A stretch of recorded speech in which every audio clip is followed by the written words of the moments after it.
It was a normal Saturday morning.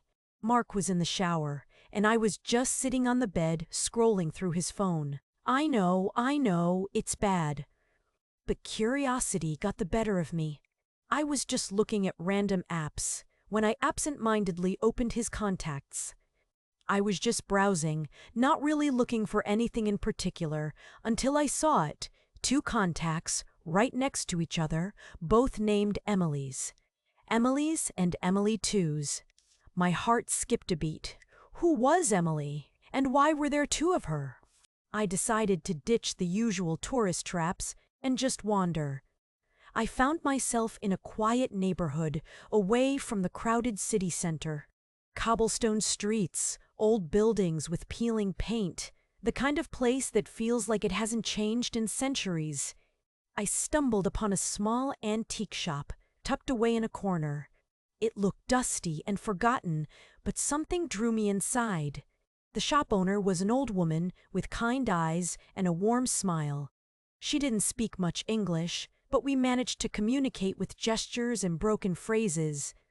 I browsed the shelves, filled with old books, trinkets, and forgotten treasures. My eyes landed on a small, leather-bound diary. The pages were yellowed and brittle, but the handwriting was elegant and clear. Intrigued, I asked the woman about it. She shrugged. "Old story," she said, "from long ago. I bought it anyway, thinking it would be a nice souvenir." Back at my hotel, I started to read. The diary belonged to a young woman named Aliska, who lived in Prague in the late 1800s. Her entries described a secret society, hidden within the city, dedicated to preserving ancient knowledge. Aliska wrote about their rituals, their beliefs, and their hidden meeting places. She didn't yell, she didn't scream. She just looked at me with a deep sadness that I will never forget. "Is it true?" she asked, her voice barely a whisper. I couldn't lie. I told her everything. The affair, the guilt, the shame. She listened in silence, tears streaming down her face. I mumbled a goodbye and practically ran out of the library. I avoided Mr. Say, Harrison's class for a few days, pretending to be sick. When I finally went back, I made a conscious effort to keep my distance.